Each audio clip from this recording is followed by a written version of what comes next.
La primera entrevista se refiere a este tema. ¿Cómo ve el Ejecutivo las declaraciones del Alto Comisionado para los Derechos Humanos de Naciones Unidas, Volker Türk, que se ha pronunciado sobre la situación en Guatemala en cuanto al tema, pero en el año 2023? En ese sentido, dijo que ese año, el año pasado, estuvo marcado por el deterioro, las desigualdades y la discriminación. Y de acuerdo con lo que hizo saber este funcionario, su oficina registró un aumento que él considera significativo de ataques y represalias contra operadores de justicia que estaban investigando casos de corrupción y también de violaciones a los derechos humanos. Para poder analizar este tema, me confirman ya por teléfono al licenciado Osvaldo Samayoa. Él es el director ejecutivo de la Comisión Presidencial por la Paz y los Derechos Humanos, COPADE. Licenciado Samayoa, gracias por estar con nosotros. Buenos días. Buenos días, Luis Felipe, qué gusto saludarte. Gracias por la invitación y también buenos días a toda tu radio escucha. Le agradezco mucho que haya tomado la llamada. Quisiera empezar preguntándole cómo analiza usted estas conclusiones que ha presentado el señor Türk, tomando en cuenta que usted está, haciéndose cargo del tema ahora y que los datos son del año pasado. ¿Usted, de qué le sirven a usted estos datos? Bueno, nos sirven de mucho. Creo que hay un tema que hemos dicho claramente, ¿verdad? No vamos a ocultar la existencia de violaciones a derechos humanos en el país, porque existen violaciones. Y el primer paso para poder atender, disminuir y reparar cuando las violaciones se han concretado es reconocerlas e identificarlas. Y los informes, en este caso el informe de la oficina del Alto Comisionado, donde señala estas persecuciones, pues nos permite darnos cuenta, descubrir que hay que trabajar en ese tema. Por supuesto que ya lo teníamos en el radar, pero nos permite tener mejores elementos para trabajar en la forma en que hay que disminuirlo, ¿verdad? Y que hay que tratar de mitigar que no siga sucediendo. ¿Qué tipo de violaciones a los derechos humanos de los operadores de justicia estaban en su radar y cómo compara ese radar con lo que ha informado el señor Türk? Bueno, tenemos una situación grave en algunos departamentos y algunos municipios en particular, que provienen de tres fuentes, ¿verdad? La primera que hay que identificar es crimen organizado, en donde el crimen organizado acosa o muchas veces persigue también y amenaza la vida y la integridad física de operadores de justicia que se dedican a investigaciones concretas, incluso no solamente a operadores de justicia. Ahí tenemos que también poner a periodistas de investigación, por ejemplo, que también son acosados e intimidados por estructuras de crimen organizado locales o nacionales. Luego hay un segundo actor que pueden ser actores de poder local, estamos hablando de actores políticos, por supuesto, que frente a investigaciones que se realizan locales por temas que pueden estar vinculados a la gestión municipal o a una gestión de una gobernación, también son intimidados y pueden ser perseguidos o amenazados. Esta parte la estamos tratando de contrarrestar a partir de las indicaciones que el presidente y la vicepresidenta han dado en cuanto a que desde el Ejecutivo no se persigue, digamos, a ninguna persona por sus opiniones ni por sus investigaciones. Precisamente hoy, que es el día del Internet, la directriz es, por ejemplo, que no se bloquea a nadie en las cuentas de gobierno porque todo el mundo tiene libertad de expresión y libertad de opinión. Y hay un tercer actor que estaba íntimamente vinculado al Ejecutivo. Este tercer actor vinculado al Ejecutivo son pequeños operadores que se incrustaron en el mismo, que fueron con la quiesencia de alguna autoridad, han articulado, se han prestado a esto, que pues desde el presidente, los ministerios y las secretarías hemos estado tratando de desarticular y de quitarles cualquier zona de influencia para que puedan continuar con intimidaciones o amenazas. Licenciado Samayoa, hablemos de esos pequeños operadores incrustados, me imagino que en diferentes estructuras del Ejecutivo, ¿a eso se refiere? Así es, por ejemplo, siempre ha existido personas que no les gusta ser cuestionadas o que no les gusta que se legitime su función que realiza o que sean criticadas. Esto viene con la función pública, la crítica, la exposición a los señalamientos viene con la función pública. Y en algunos lugares, en algunas zonas locales, no les tengo precisión ahorita en cuáles, pero sí tenemos conocimiento de que algunos en su función, en su ejercicio, al ser criticados o al ser investigados o al ser cuestionados, pues trataban de ejercer cierta intimidación, cierta amenaza. Incluso en algún momento se han tenido investigaciones, no de ahora, pero sí de años anteriores, en donde estos actores sí actuaban en contra de la integridad personal de funcionarios de justicia o de periodistas. Y entonces esas estructuras hay que saber que hay que desmontarlas y trabajar en eso. Y creo que la mayoría, por instrucciones del presidente, se ha dado la tarea de verificar que esto no siga sucediendo, ¿verdad? Hay quienes calculan que un porcentaje, bueno, no, pues no sé si es de 30, 40, 50, 70, no lo sé, pero hay quienes creen que el hecho de que ya el Ejecutivo no ejerza presión sobre esos grupos, ya sea que no tenga algún tipo de alianza con el crimen organizado, con ese poder político del cual es parte, o con esos pequeños operadores, ya de alguna manera es un gran alivio para muchos operadores de justicia o gente que trabaja en derechos humanos o incluso para gente de la prensa. ¿Usted qué opina de eso? Pues sí, yo creo que sí. Lo que pasa es que toda amenaza y toda intimidación que se realiza por cualquier actor que encuentre el respaldo, y cuando hablamos de respaldo de aquiescencia estamos hablando el silencio del Ejecutivo, para que eso se permita, pues lo que hace o lo que eso genera es que crezcan las amenazas y se encuentren más cómodas porque van a estar en impunidad. En este caso el Ejecutivo tiene claramente 3 directrices que el presidente nos ha dado a todos y que aquí en la Comisión Presidencial estamos ejecutando y recordando permanentemente. La libertad de expresión, de opinión, de información y de prensa es una libertad fundamental sin la cual no hay democracia. Esta es una directriz que hay que proteger. La segunda es que ninguna persona, por su posición política o ideológica, puede ser etiquetada, ni tildada, ni tachada, sino que debe de serse, siempre se le debe considerar una persona a la que hay que protegerle sus derechos. Y la tercera directriz es una directriz de no discriminación, inclusión, escucha activa y permanente atención a las necesidades que se manifiestan. De tal cuenta que bajo esos criterios ninguna persona por parte del Ejecutivo se va a encontrar intimidada y amenazada en estos términos para poder garantizar su pleno desarrollo, digamos, ¿verdad? Y su plena participación política. Quisiera preguntarle algo relacionado con el informe del Alto Comisionado de Derechos Humanos de Naciones Unidas. Ellos han encontrado un significativo aumento de ataques y represalias contra operadores de justicia que investigaban casos de corrupción y violaciones a derechos humanos.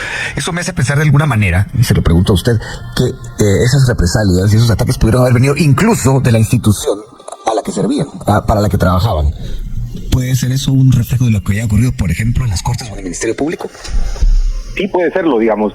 Cualquier persona que se encuentre frente a un proceso penal, se le tienen que dar garantías que normalmente están reguladas en la Constitución y en el Derecho Internacional de Derechos Humanos, pero al mismo tiempo de darle esas garantías que son más de tipo procesal, digamos, también se le debe dar certeza de que un evento de perseguir a alguien penalmente no está basado sobre su trabajo, en términos de que ese trabajo exigía en ese momento el cumplir con ciertas funciones.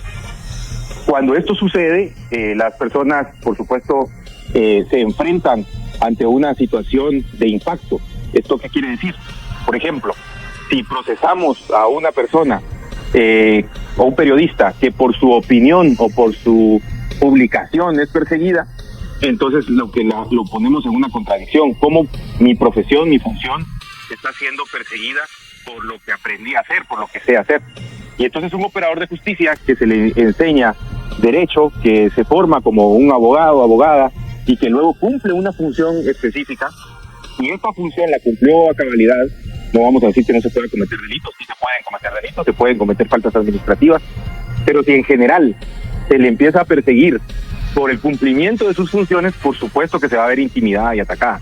Y estos son temas que son propios de sistemas débiles de justicia, de institucionalidad que no ha encontrado su fortalecimiento a partir de los mecanismos democráticos y que sigue siendo posiblemente instrumentalizada para fines distintos a los que fueron creados, ¿verdad? Fue detenido en 2022, pero guardó prisión durante todo 2023. ¿Cómo encaja esto que estamos conversando en el caso del periodista José Rubén Zamora? Bueno, en materia de derecho internacional de derechos humanos, el evento de que una persona pueda acceder a obtener una medida distinta a la prisión preventiva y que se le niegue por suspensión de audiencias, porque no se le considera o porque no se tienen los elementos suficientes en el criterio judicial, o porque no se tiene las consideraciones adecuadas para poder otorgar la misma, en el derecho internacional humanitario eso se conoce como una detención arbitraria. Es decir, y si eso se suma que no se le permita el acceso a la legítima defensa. El acceso a legítima defensa, el acceso a revisar su situación jurídica de forma permanente. Es decir, aquí en Guatemala hemos confundido arbitrariedad con ilegalidad. La ilegalidad es cuando no tenemos los fundamentos de ley o cuando existe incumplimiento de las reglas legales, ¿verdad?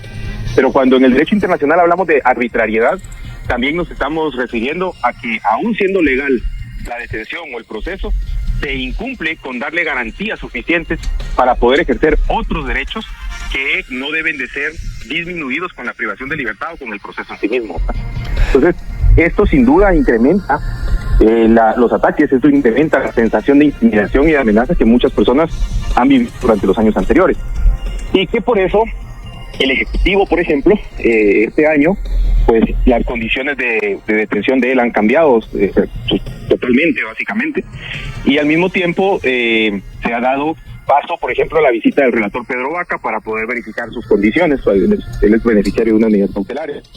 Y también se prevé la visita de otros funcionarios para que puedan venir a verificar y nos puedan señalar esa ruta que debemos de seguir para que esto vaya disminuyendo.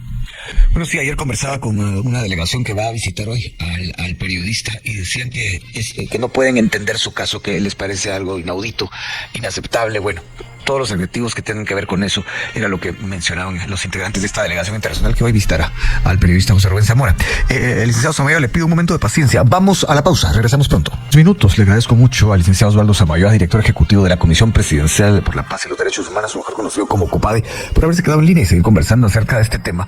El tema que surge de un informe del Alto Comisionado de los Derechos Humanos para los Derechos Humanos de Naciones Unidas, Volker Turk, que se ha pronunciado sobre el tema en Guatemala en el año 2023 y ha encontrado discriminación, desigualdad y deterioro en varias instancias.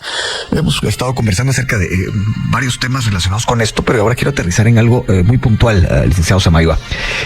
Cuando a veces se oyen estos temas, los informes que vienen de afuera, hay gente que de pronto dice, bueno, ¿y esto cómo me afecta a mí? ¿Cómo toca mi realidad? ¿Cómo toca la realidad de la gente que nos está escuchando esto, que son números fríos, pero que al final de cuentas también son casos de gente de carne y hueso que ha tenido que enfrentar este tipo de situaciones? ¿Cómo le toca a la audiencia? ¿Cómo le afecta a la audiencia esto que estamos conversando? Bueno, nos afecta de forma muy grave, ¿verdad? Lo primero que tenemos que internalizar es que la existencia de la institucionalidad de un Estado está para favorecer el bien común, la protección de la persona. Es decir, permitirnos que nos desarrollemos libremente bajo nuestras convicciones y nuestras creencias y nuestra cultura. Y cuando estamos en el desarrollo de ese crecimiento individual, por supuesto que es necesario que exista un crecimiento colectivo. Cuando se dan estos dos elementos, se han creado instituciones que permiten la administración adecuada de los problemas. Y esta institucionalidad adecuada de los problemas genera un tema que se llama relaciones de poder. Las relaciones de poder es esa relación vertical que el Estado tiene y que las instituciones de gobierno tienen en determinado momento para interactuar con los ciudadanos, para interactuar con la persona. Y esta institucionalidad, en el caso del Ejecutivo, es altamente corrupta, excluyente y discriminativa, no va a funcionar. Lo que va a generar es condiciones en las que yo personalmente y como colectivo al que pertenezco no vamos a podernos desarrollar. Si la institucionalidad de justicia no es independiente, no es imparcial, y en lugar de utilizar la persecución penal en contra de aquel que comete un delito, lo hace en contra de aquel que ejerce un derecho, entonces en lugar de resolver conflictos lo que hace es crear más conflictos y someterme a un estado de terror en donde estoy esperando que cualquier momento, por cualquier opinión, por cualquier acción que yo realice, se pueda decidir ilegal y arbitrariamente el someterme a algún tipo de castigo. Entonces, ¿cómo nos afecta? Nos afecta de forma directa, porque daña la democracia, porque daña las posibilidades de desarrollarme como persona y porque daña las posibilidades de que la colectividad en la que vivo se pueda fortalecer para que todos podamos vivir de forma armónica.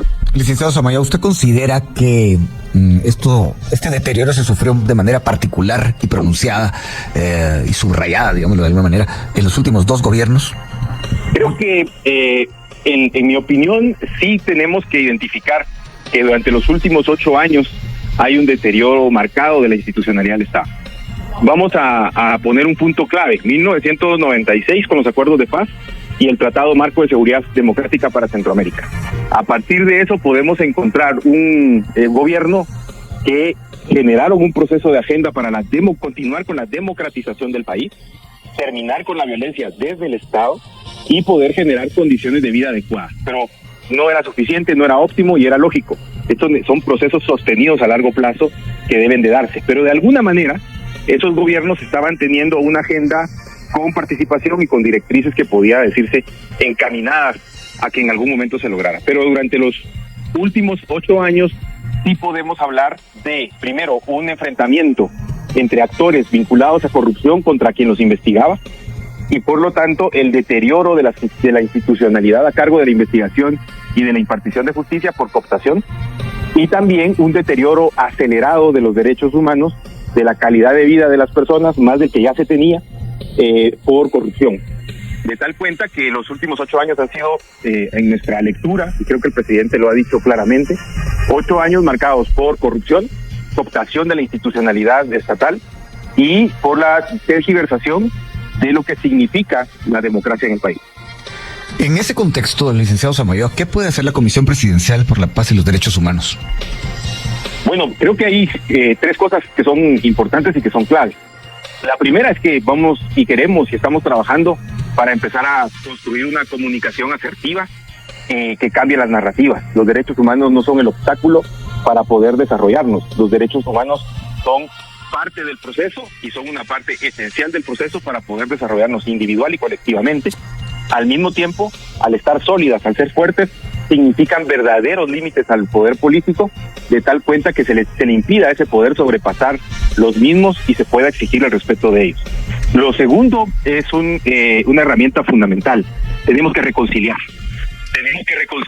Tenemos que abandonar la polarización política de los derechos humanos y de la paz, y eso nos va a llevar a identificarnos como actores distintos, posiblemente y seguramente, actores distintos en pensamiento, en posturas políticas, en ideologías, en diferentes formas de ver la vida, pero esto no implica un conflicto. Esto no debe de implicar vivir permanentemente en violencia. Esto debe de verse como un evento en donde la democracia se consolide, y para eso hay que trabajar en la reconciliación.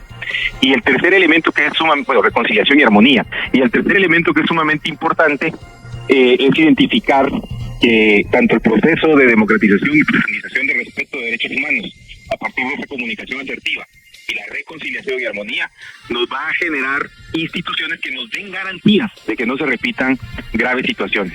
Antes teníamos, y cuando digo antes estoy hablando de los años 1970, 1980, tuvimos graves afectaciones a los derechos humanos provenientes de personas que hoy todavía se encuentran desaparecidas y sus familiares reclamando. Y hoy tenemos muchas personas que abandonan el país, que lamentablemente lo abandonan porque el Estado no les da garantías. Entonces tenemos que construir las bases, tenemos que poner los pilares fundamentales para dar las garantías que no se repitan esos sistemas de violaciones, que el Estado no vuelva a cometer ese tipo de violaciones y que ningún otro actor dentro de la sociedad se reagrupe para acometer ese tipo de violaciones, sino que podamos reconciliar y vivir bajo esas garantías de no repetición. Licenciado Samayoa, me llamó la atención algo de lo que usted dijo. Usted dijo en un momento, los derechos humanos no son el obstáculo, sino son el camino. La pregunta es esta: ¿usted cree que todavía prevalece mucho la narrativa que se levantó años atrás, esa que decía, los derechos humanos protegen a los delincuentes y no a la gente honrada? ¿Qué me dice al respecto? Sí, totalmente. Es el discurso de algunos actores políticos. Y aquí hay que decirlo, de Luis Felipe, muy claramente. Es muy fácil gobernar sin derechos humanos. Es muy fácil dar un discurso político sin y culpar a los derechos humanos. ¿Por qué? Porque cuando yo culpo a los derechos humanos o cuando yo hago una política sin derechos humanos, la estoy haciendo a mi antojo y sin pensar en las necesidades de las personas y buscando no tener límites efectivos sobre la forma en que voy a ejercer el poder. Por eso el presidente Arévalo en todos sus discursos incluye a los derechos humanos, porque él sabe que no es fácil el ejercicio del poder que los derechos humanos, porque los derechos humanos son límites efectivos. Los derechos humanos permiten construir verdaderamente una democracia porque identifica todas las necesidades. Y aquí digo lo que he dicho en otros espacios y en otros momentos. No negamos la existencia de violaciones a derechos humanos, ocurren todos los días. Lo que debemos de buscar es cómo disminuir esta ocurrencia, y lo que no podemos hacer es negarlo, sino reconocerlo. Al reconocerlo podemos trabajar sobre ello. Y seguramente nos va a generar más crítica, y seguramente nos va a generar crisis inesperadas, situaciones que no esperábamos, pero... ¿Por qué más crítica? Eso es precisamente lo que se necesita para poder ser superado, ¿verdad? Esas condiciones de necesidad. Nos queda un minuto, licenciado Samayoa. Usted habló de comunicación asertiva para tratar de cambiar esa narrativa, digámoslo así, esa manera del relato colectivo. La pregunta es, ¿qué tipo de comunicación asertiva piensa usted desarrollar para alcanzar ese objetivo? Bueno, la comunicación asertiva a desarrollar este objetivo está enfocada en algunos pilares, ¿verdad? Fundamentales. El primero es que los derechos son protagonistas entre las personas, y cuando los derechos son los protagonistas entre las personas vamos a vivir mejor y el Estado nos va a respetar nuestra dignidad. Cuando los derechos son protagonistas entre las personas vamos a ser protagonistas sociales y del poder político. Por lo tanto, vamos a poder participar, expresarnos libremente y vamos a poder ser como somos, bajo nuestra cultura, nuestras creencias, nuestras posiciones. Y cuando eso se permite, entonces somos actores democráticos y de cambio que buscamos el diálogo y no la violencia para poder entrar en una sociedad en armonía. Pues licenciado Samayoa, gracias por haberse tomado el tiempo de contestarle esta llamada. Y bien, hasta acá el video de hoy. Recuerden que ustedes tienen la última opinión que pueden dejar acá abajo en la cajita de comentarios. Dicho esto, nos vemos hasta el siguiente video. Adiós.